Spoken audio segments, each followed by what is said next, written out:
Bismillahirrahmanirrahim. Assalamualaikum warahmatullahi wabarakatuh. Waalaikumsalam. Alhamdulillah rabbil alamin. Lahul ni'matu wa lahul fadlu wa lahul thana'ul hasan. Shalawatullahi al-barrir rahim wal malaikatil muqarrabin ala habibina wa syafi'ina wa qurrati a'yunina maulana Muhammadin wa ala alihi wa ashabihi at-tayyibin at-tahirin, amma ba'd.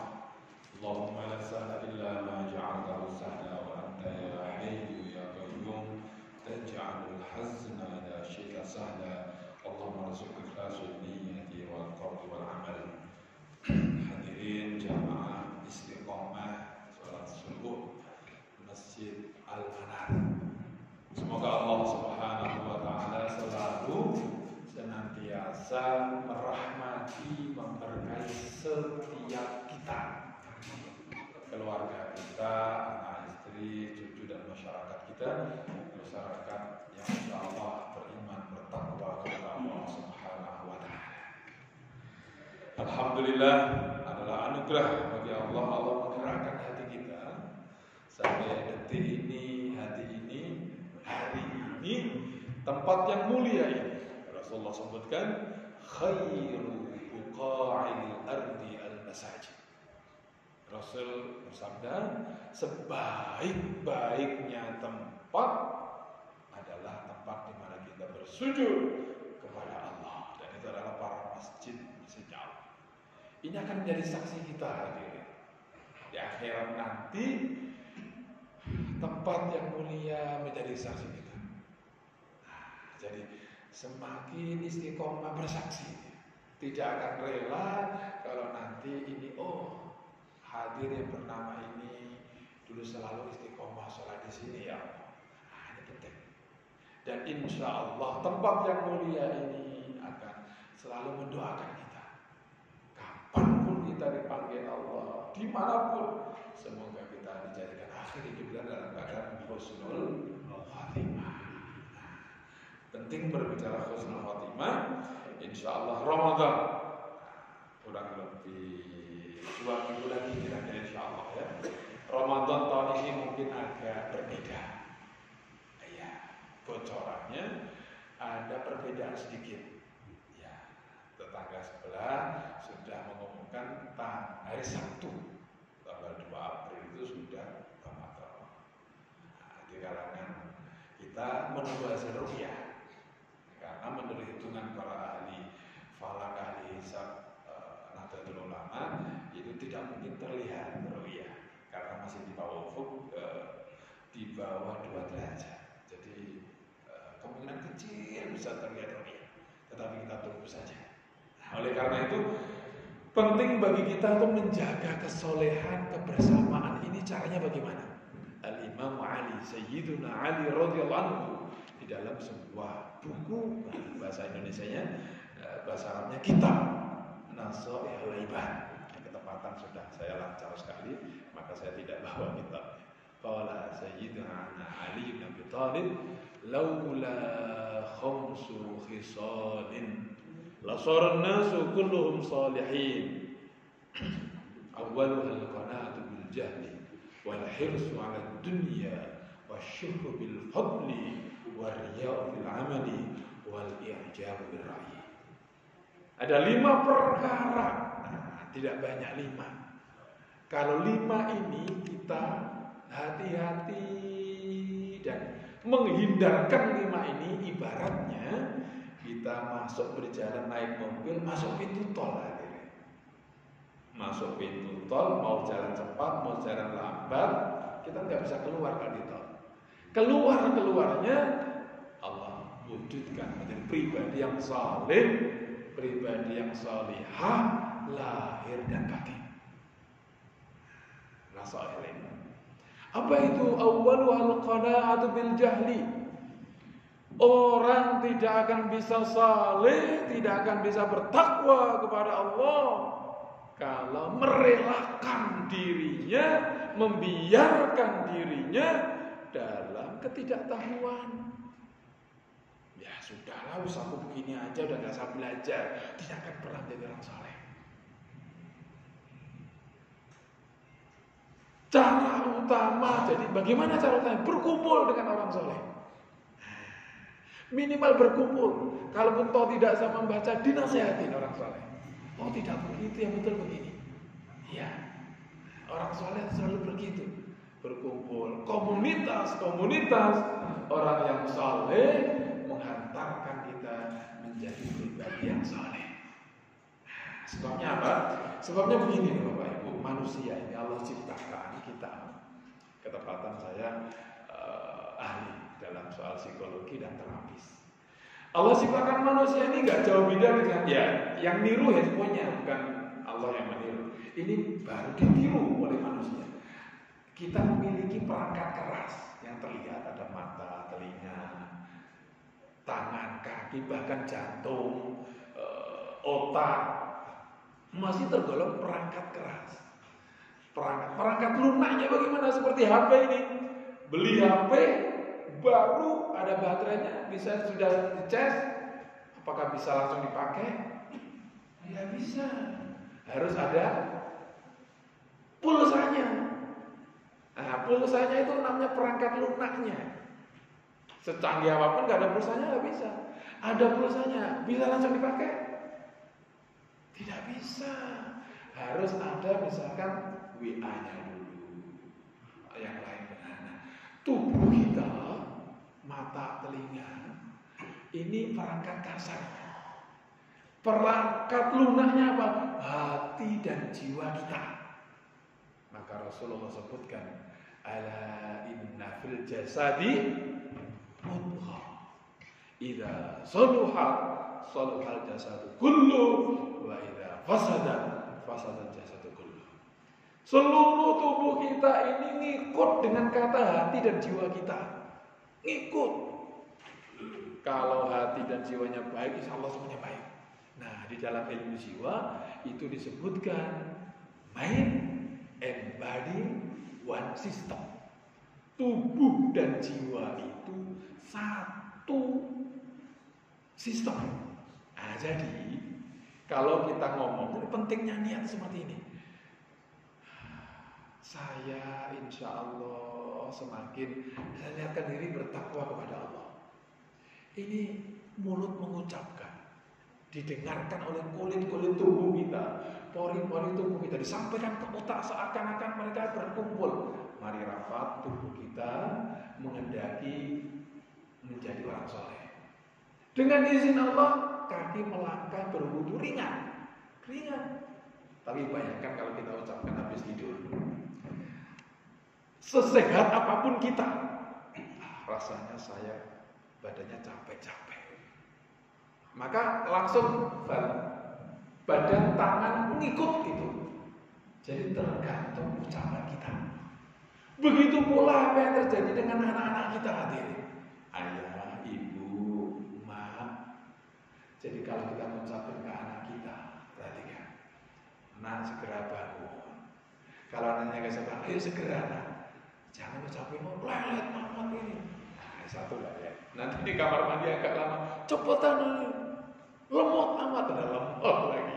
Ini yang diucapkan seringkali akan masuk ke pikirannya, masuk ke bawah sadarnya, maka akan menjadi, oh saya anak yang leleh.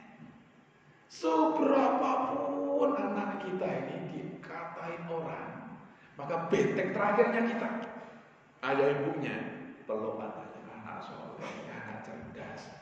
Ayah, ibu, kakek, nenek itu bangga sama kamu nak. Itu penting. Apapun kondisinya dipaksa mulut kita untuk mengatakan seperti itu. Ayah, ibu sayang sama kamu. Kamu anak baik nak. Itu penting. Realitanya belakangan. Ucapin aja terus, ucapin terus. Akan menjadi seperti itu. Nah, dikuatkan lagi hadis qudsi, ana inda zanni abdi bi. Sungguh Allah memudahkan yang menjadi prasangka hambanya. Nah, jadi yang pertama ini adalah tidak akan menjadi orang saleh kalau kita tidak belajar berkumpul dengan orang saleh. Contoh ringan, Ya kalau nggak belajar. Al-Imam Syekh Abdul Qadir Al-Jailani Sultanul Auliya. Kisah ini menginspirasi dan menjadi contoh kita agar kita belajar harus tuntas, khususnya ilmu tentang tauhid. Nah, Syekh Abdul Qadir Al-Jailani itu punya tempat di sebuah tempat untuk dia beribadah khusus. Di tempat itulah dia beribadah suatu ketika di malam-malam yang khusyuk gitu ya. Mungkin lampunya kecil, pelita gitu. Lampunya entah kenapa tiba-tiba terus redup nggak ada. Setelah berapa lama ada sinar terang. Ya abdi bersuara. Ya abdi ya Abdul Qadir. Laqad wasalta ila darajatin abahtu lakal muharramat wa asqattu akal faraid. Wahai hambaku Abdul Qadir, sungguh engkau telah sampai tingkatan makom yang tertinggi di mana aku sudah halalkan kepadamu apa yang bagi hamba-hamba yang lain haram. Sudah aku gugurkan kepadamu kewajiban-kewajiban pada hamba. Sudah aku terima amal ibadahmu. Wis sekarang semaumu karena kamu sudah mencapai tingkatan yang sangat mulia.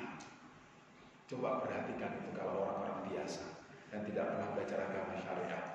Itu paginya, Masya Allah, Pak Pers panggil wartawan gitu. Saya tadi malam ketemu Jibril, ya kan gitu. Bertemu Tuhan. Aku sudah boleh melakukan apapun yang manusia yang lain masih haram.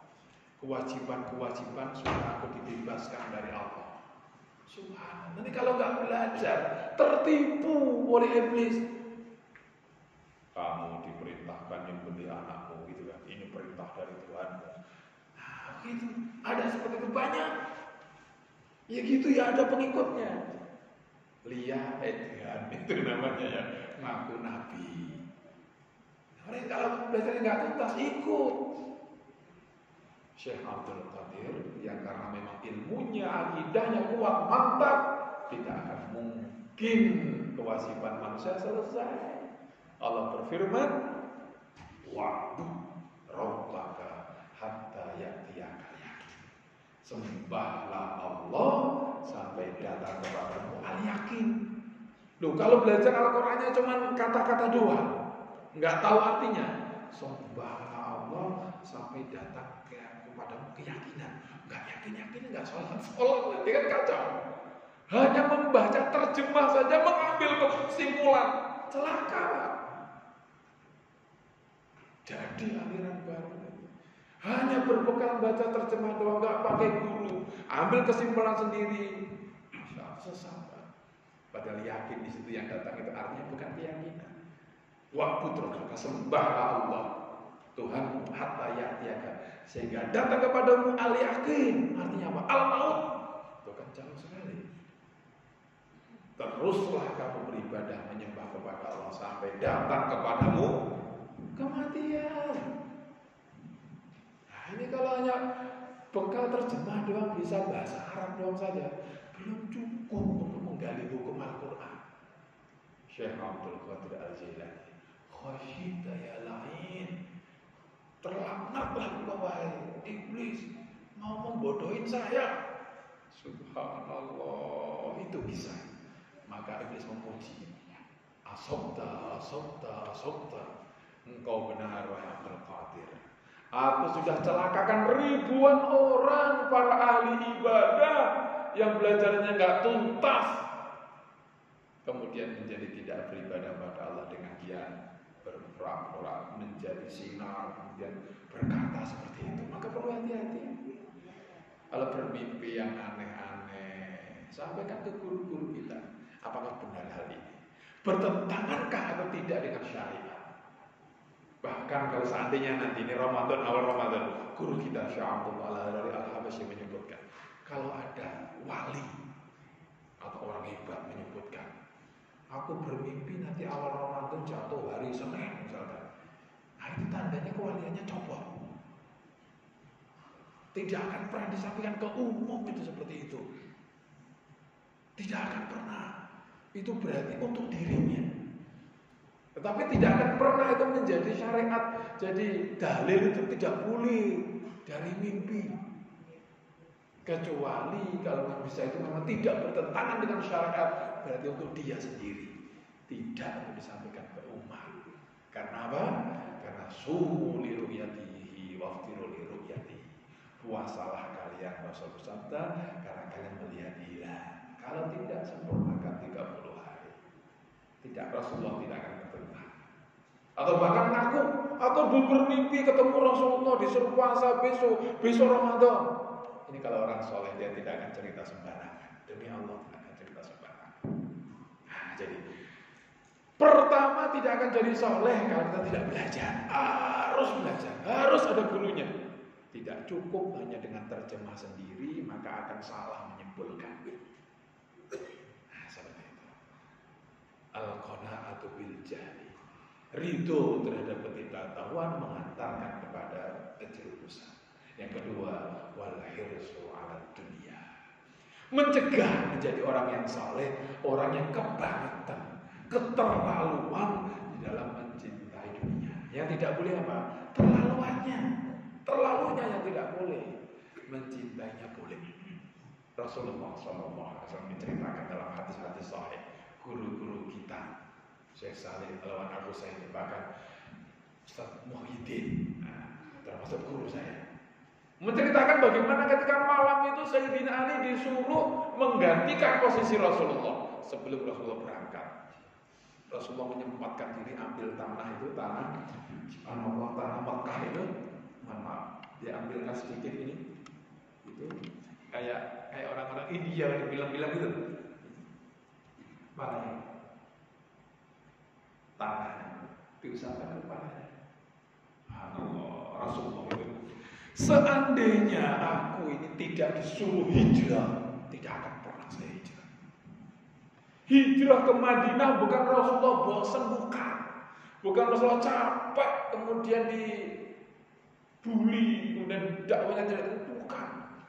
Hijrah ke Madinah murni karena perintahnya Allah Subhanahu wa taala. Rasul cinta tanah air itu. Subhanallah, bukti Rasul cinta tanah kelahirannya. Jadi cinta tanah air bukan sesuatu yang dilarang. Rasulullah mempraktekkan hal itu. Umirtu bi qaryatin ta'kulul qura. Aku diperintahkan untuk berpindah bi qaryatin, di sebuah tempat ta'kulul qura, yang akan memakan.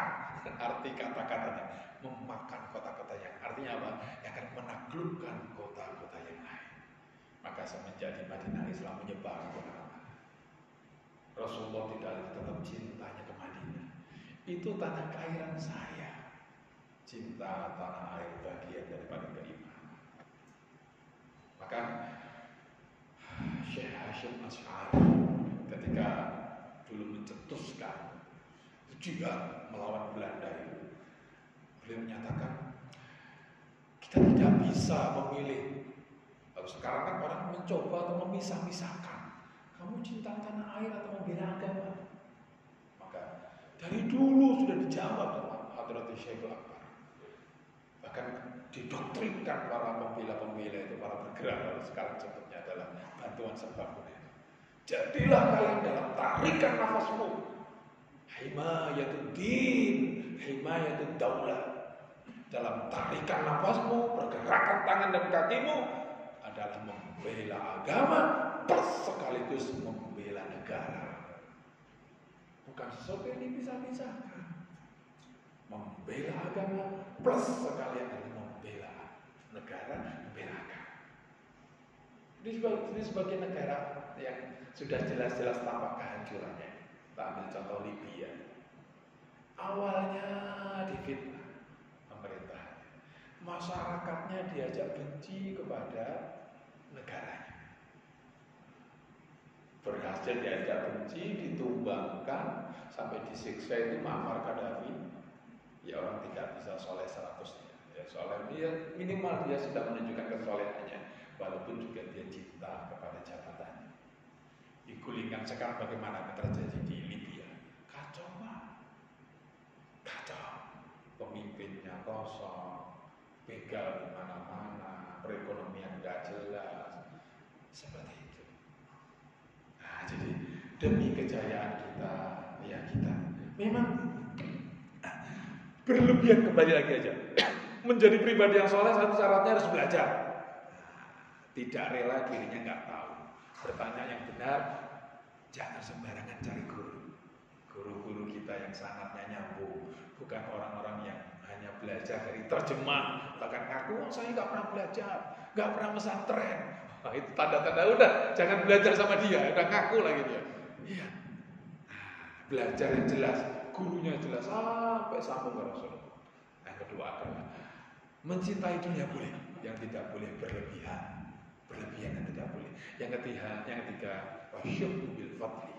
Akan terhalang menjadi pribadi yang soleh lahir batin kalau kita adalah orang yang jadi tidak mau berbagi, tidak mau berbagi. Iya. Jadi yang kita punya ini, yang kita simpan itu bukan harta kita.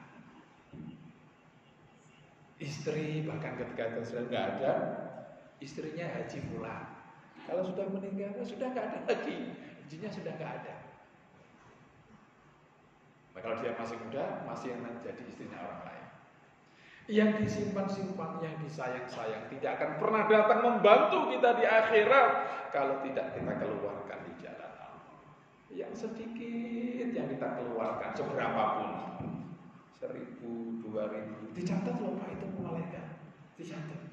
5.000, apalagi lebih banyak lagi 100.000, 1 M. Ini yang langsung kontan saat anak istri kita justru menimbun kita dengan tanah, dia yang datang. Selamat datang saudaraku, aku yang Anda keluarkan ke kotak masjid itu walaupun hanya 100.000, menemani kita, kontan menemani. Yang disimpan-simpan, yang dibangun rumahnya, betapa banyak orang bangun rumahnya keren, di tepian gunung, di jurang yang sangat dibikin, nggak ada lagi contohnya. Jadi datang, dia masuk, duduk dan duduk selamanya, nggak bangun lagi. Tidak menikmatinya. Betapa banyak yang seperti itu. Rumahnya sudah jadi, masuk, duduk, sudah selesai. Hanya sebegitunya dia menikmatinya. Menjadi pribadi yang saleh yang ketiga adalah berbagi. Dan berbagi ini tidak harus harta, saudara-saudara. Tidak harus harta. Berbagi pengetahuan, berbagi kesempatan, kasih informasi. Di sana aku dengar ada lowongan, ada pekerjaan. Kalau orang itu kemudian dapat gara-gara kita, subhanallah, termasuk amal jariah. Informasi dari si anu, kita mah nggak ngerti. Tetapi Allah tidak akan menyia-nyiakan sedikit pun walaupun sekedar omongan kita. Berbagi informasi, berbagi solusi. Kalau yang ahli menyelesaikan masalah datang minta, saya kena masalah ini ya, bagaimana cara mengatasinya? Berbagi solusi. Nah, seperti itu. Terkadang bahkan kita punya langganan nih. Langganan lewat ke rumah kita. Jadi kita kasih nih 1.000, 2.000, 5.000. Suatu ketika misalkan orang lagi marah di kondisi gak enak marah.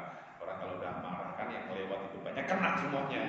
Yang lewat langganan itu, waduh, langganan lewat, ambil, namanya orang marah ya, ambil di sakunya, yang keluar banyak nih, 50.000 tiba-tiba. Nih, gua kamu, jangan lewat lagi dulu ya, sampai bulan depan baru lewat lagi. Gitu. Ini ngasih yang paling banyak, tetapi justru nggak ada nilainya. Allah sebutkan apa? Wa ammas-sa'ila fala tanhar. Ammas-sa'ila kepada orang yang meminta materi, meminta solusi, meminta informasi. Fala tanhar. Jangan kamu membentang-bentang. Justru ngasihnya lebih banyak, justru yang tidak ada nilai pahalanya. Dalam ayat lain disebutkan qaulun ma'rufun wa maghfiratun khairun min shadaqatin yatba'uha adza wallahu ghaniyyun halim. Allah yang Maha Ghani, yang Maha Kaya, yang Maha Kasih Sayang mengasih tahu kita apa? Qaulun ma'ruf, tutur kata yang santun, memberi tetapi tidak setelahnya tidak ada kata-kata yang menyakiti, itu lebih baik daripada sedekah min sedaqatin yasbauha ada, daripada memberikan berapapun banyaknya tetapi setelahnya menyakitkan hati. Ya, mengingatkan tapi menyakiti. Bahkan Nabiullah Harun, Nabiullah Musa sebelum berangkat ke Fir'aun, sebelum untuk menyeru dakwah, diajari. Allah sebutkan dalam Al-Quran, idhaba ila fir'aun innahu tagha faqula lahu qawlan layyina la'allahu yatadhakkaru aw yakhsha. Wahai Harun, Musa, berangkatlah kalian kepada Fir'aun.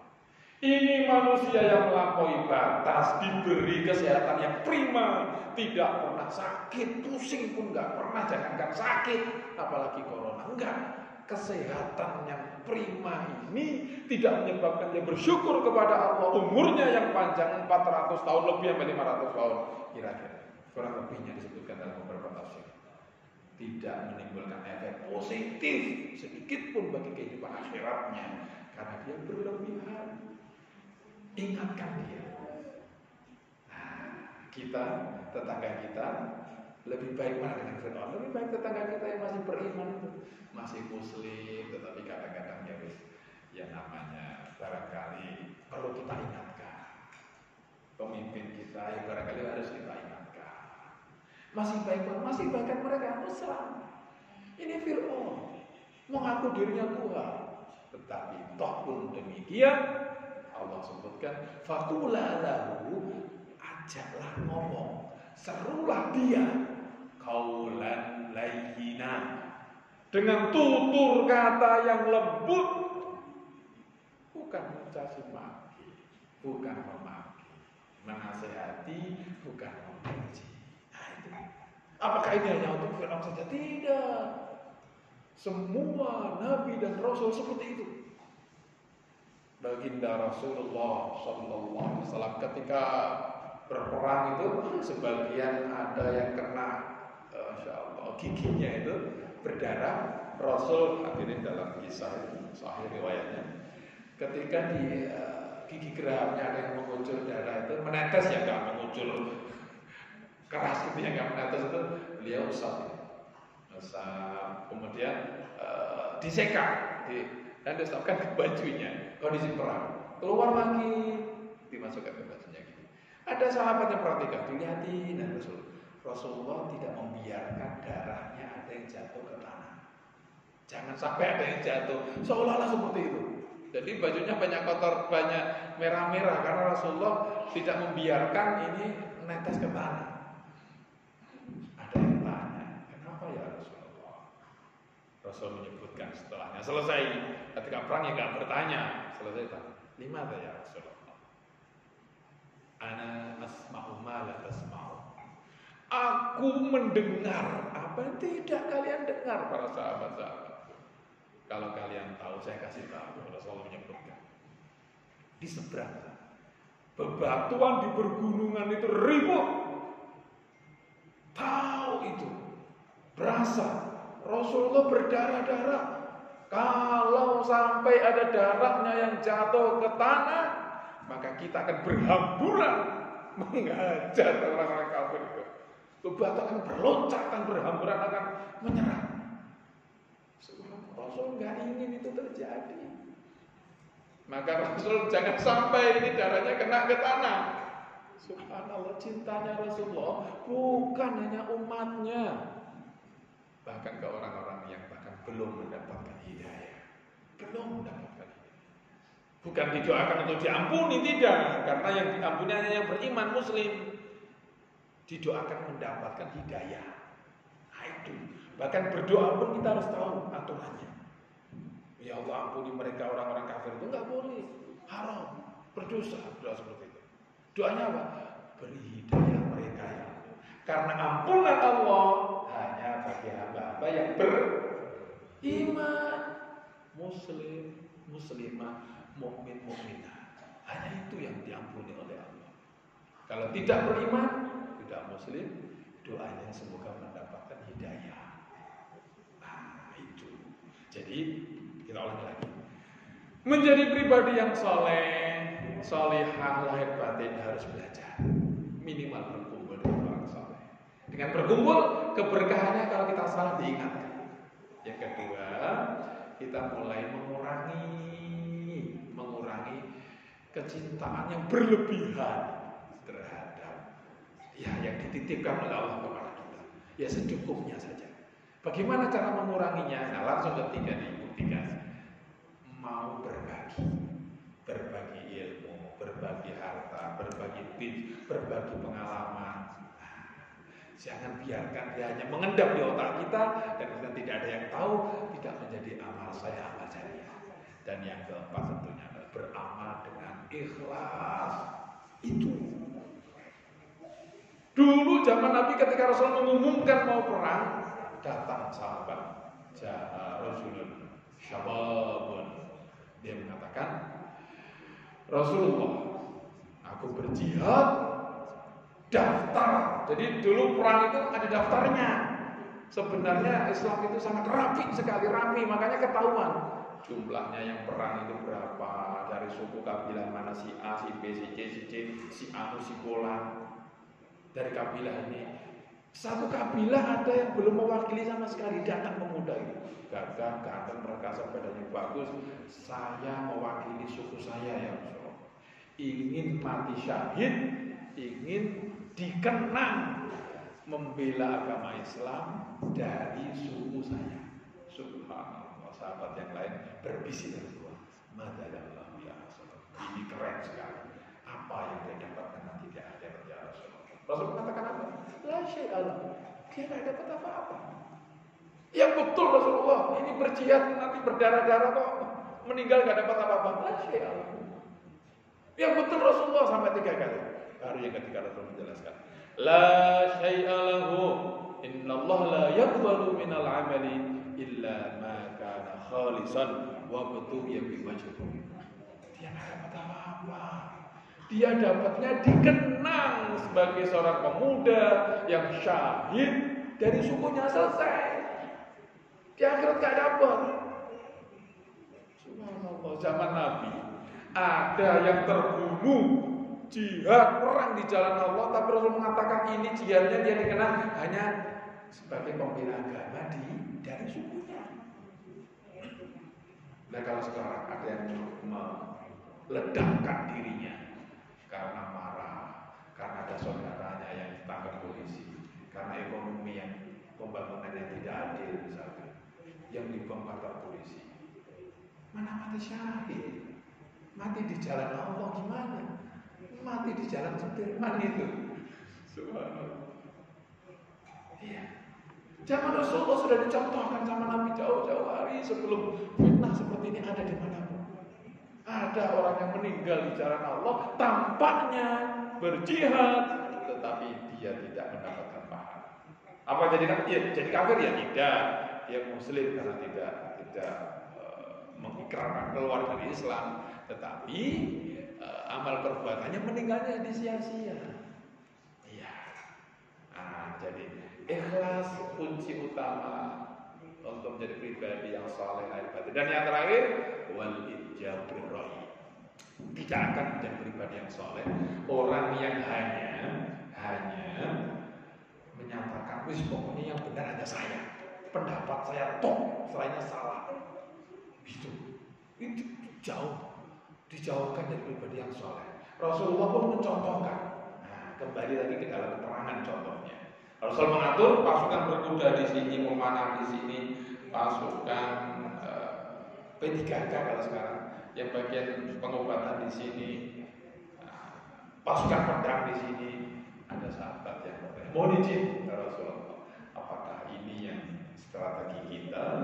Apakah ini wahyu dari Allah? Atau maaf, ini adalah ide dari Anda, muncul dari hati nurani? Rasul lihat sahabat itu, oh ini bukan wahyu. Oh kalau bukan wahyu, boleh Rasulullah saya punya pendapat.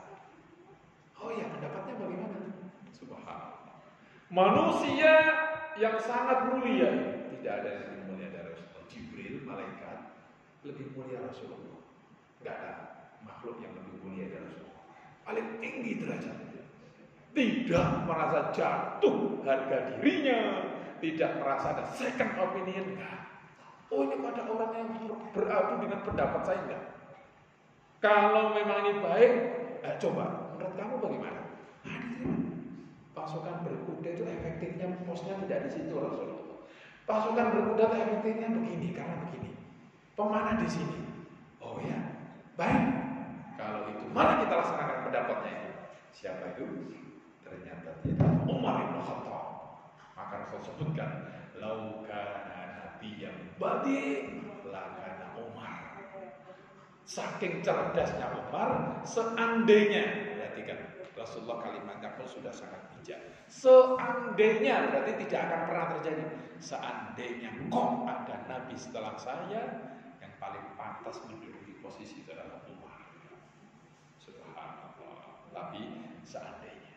Nah, jadi intinya pribadi yang saleh, salihah, lahir batin dengan 5 hal, sebagaimana dawuhnya Sayyidina Ali, harus mau belajar, tidak boleh otodidak.